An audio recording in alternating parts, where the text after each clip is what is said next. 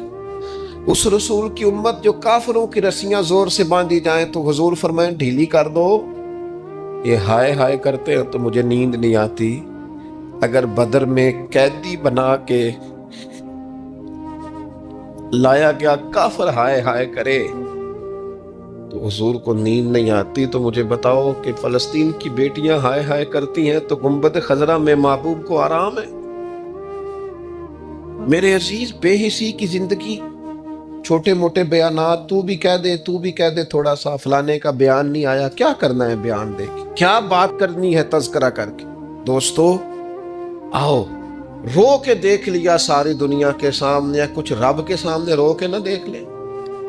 اب اسے کہے نا، اب حضور کی بارگاہ میں عرض کر کے نہ دیکھ لے کہ تجھ سے فریاد ہے اے گنبد خضرا والے، اب کعبے والوں کو ستاتے ہیں کلیسا والے، اور کی اگر تو نے دل مسلم کی دل جوئی نہیں، پھر ہمیں تانا دیں گے بت کہ مسلم کا خدا کوئی نہیں۔ اللہ رسول کی بارگاہ کی طرف رجوع نہ کر لے، اب چھوڑ نہ دیں سیاستدانوں کے گلے، اب چھوڑ نہ دیں دنیا اقوام متحدہ کی بات اور سلامتی کونسل کی بات، اب اپنے اللہ کی جانب رجوع نہ کریں۔ دیکھو نا، نبی پاک صلی اللہ تعالی علیہ وسلم نے ہمیں فرمایا تمہارے آنسو قدر والے ہیں، رب رسول کی بارگاہ میں بہانا، ان کو ضائع نہ کرنا۔ عزیز بھائیو، یہ آنسو جو اللہ رسول کی بارگاہ کی طرف بہتے ہیں، یہ اللہ کی رحمت کو متوجہ کرتے ہیں، یہ مالک کریم کے کرم کو مائل کرتے ہیں۔ ہمارا مسلح آباد ہونا چاہیے۔ وہ مجھے ایک دوست کہنے لگے صرف دعا کریں فلسطین کے لیے، آپ نے کہا جم کے دعا کریں، صرف دعا کرنے سے کیا ہوتا ہے؟ میں نے کہا دعا کرنے سے پہاڑ ہل جاتے ہیں اپنی جگہ سے۔ میرے رسول پاک رات کو دعا کریں تو صبح فاروق اعظم جیسے لوگ آ جاتے ہیں دین اسلام۔ نبی پاک علیہ السلام رات دعا کریں نا، دعا، اور بدر کی رات حضور دعا کریں تو اللہ 7,000 فرشتوں کو بھیج دیتا ہے مسلمانوں کی مدد کے لیے۔ صحابہ فرماتے ہیں میدان بدر میں ہم کسی کو قتل کرنا چاہتے تھے لیکن اس کی گردن پہلے سے کٹ کے گر جاتی تھی، فرشتے آئے ہوئے تھے۔ آج ہمارے ساتھ اللہ کی مدد ناراض ہو گئی ہے، ہم سے رب کی مدد ناراض ہے۔ ہماری مجموعی غلطیاں، قومی کوتاہیاں، بددیانتیاں، رشوت خوریاں، ہمارے جھوٹ، ہماری بد اخلاقیاں، مجموعی طور پر سوسائٹی کی مادہ پرستی، اخلاقی رویوں کی گراوٹ، لوٹنا، اپنا حصہ وصول کرنا، جگہ جگہ پہ کمیشن مقرر کرنے، ہر شخص کا ذات کے لیے سوچنا، اللہ کی مدد پھر روٹ جایا کرتی ہے، ناراض ہو جایا کرتی ہے۔ سب سے ضروری کام یہ ہے، سب سے ضروری کام کہ اللہ کی مدد شامل ہو۔ سب سے، ایک صحابی تھے، ایک جگہ انہیں شہید کیا جا رہا تھا، تو کافر چاہتے تھے کہ ہم ان کی لاش کو معاذ اللہ ثم معاذ اللہ بے حرمتی کریں۔ انہوں نے عرض کی مالک تو میرا مددگار ہے، اس بیابان جنگل میں میری مدد کرنا۔ شہد کی مکھیاں آ گئیں، ان کے پورے وجود کو چھپا لیا، کوئی چیز قریب آئی نہیں، اور لوگ کہتے ہیں مکھی اٹھ کے بیٹھے تو زخمی کر دیتی ہے، لیکن وہ اٹھ کے گئیں تو وجود پہلے سے زیادہ تر و تازہ تھا۔ اللہ نے محفوظ کر لیا وجود ان لوگوں کا، اللہ نے حفاظت فرمائی، اللہ کی مدد شامل تھی، اللہ کی مدد۔ ایٹم بم تم نے بنا لیے، ہتھیار تم نے سجا لیے، دولتیں تم نے جمع کر لی، بڑے بڑے تم نے ادارے قائم کیے،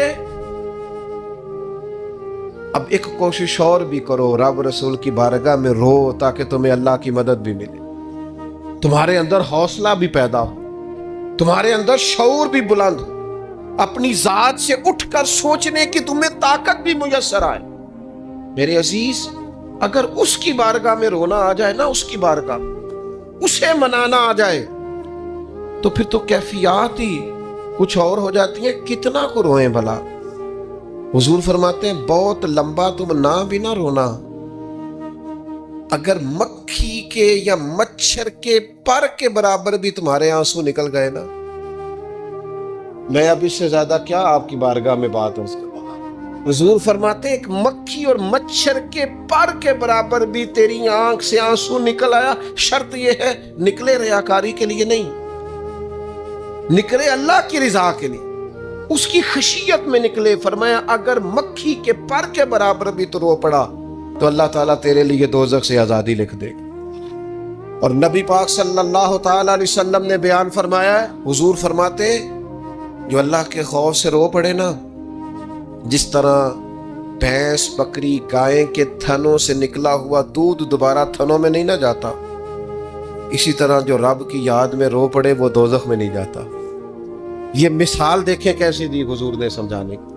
اگر کبھی رونا آئے اس کے لیے تنہائی کا انتخاب کریں، مجموع میں نہیں۔ ایک بندے کو حضرت عمر نے مجمع میں روتا دیکھا تو فرمایا یہ کام تو اکیلے میں کرتا، تیرے لیے برکت والا ہو، تیرے آنسو نکلے، تیرے رخساروں پہ بہیں۔ اور شیر خدا تو شیر ہے نا، حضرت مولا علی شیر خدا فرماتے ہیں اگر تیری آنکھوں سے کبھی آنسو نکلے نا اللہ کی یاد میں، حضور کی محبت میں، تو فرمایا ان آنسوؤں کو پوچھنا نا، ان کو چہرے سے صاف نہ کرنا، یہ تو آنسو اس قابل ہیں کہ تیرے رخساروں پہ رہیں، یہ تو روشنی ہے تیرے چہرے کی، ان کو پوچھنا نا۔ حضرت علی رضی اللہ تعالیٰ عنہ نصیحت کرتے ہیں انہیں رہنے دے، یہ آنسو بڑا قیمتی ہے، یہ نکلا تیری آنکھ سے ہے پر کسی کا ہو کے نکلا ہے، نکلا تیری آنکھ سے ہے پر کسی کے لیے نکلا، نکلا تیری آنکھ سے ہے پر اس نے تجھے بتایا ہے کہ تیرے وجود میں، تیری دھڑکنوں میں، تیرے جذبات میں کسی اور کا بھی حصہ ہے۔ یہ رب رسول کی رضا کے لیے چھلکا ہے۔ وہ حضرت شیخ سعدی رحمت اللہ تعالی علیہ، آپ مہمان نواز بڑے تھے حضرت سعدی۔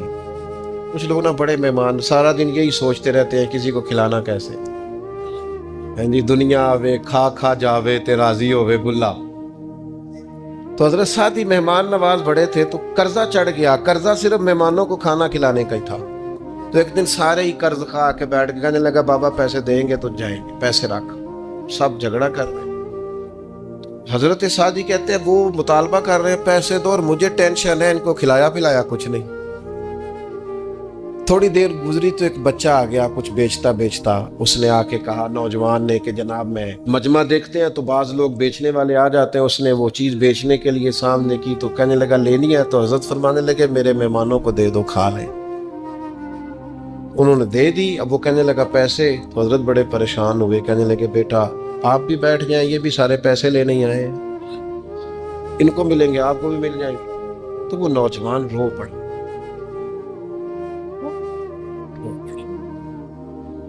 کہنے لگا حضرت صاحب میں تو یتیم ہوں، بہنیں اور ماں انتظار کر رہی۔ حضرت بڑے پریشان ہوئے، یہ کیا ہو گیا؟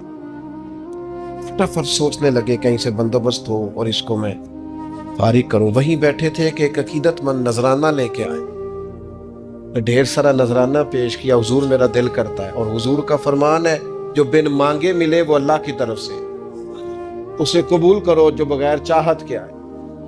تو اس نے نظر پیش کی تو وہ ڈھیر سارا نذرانہ تھا، حضرت نے جن کے پیسے دینے تھے سب کو دیے، اس کو بھی دیے، سب قرضے ادا کر کے بھی تھوڑے سے بچ گئے۔ تو ایک بندہ صاحب دل تھا، کہنے لگا حضرت ہم بڑے دنوں سے آ رہے تھے، پیسے نہیں مل رہے تھے، آج کیسے مل گئے؟ فرمانے لگے تم میں کو رونے والا کوئی نہیں تھا، ایک بھی رونے والا ہو تو باقیوں کا کام بھی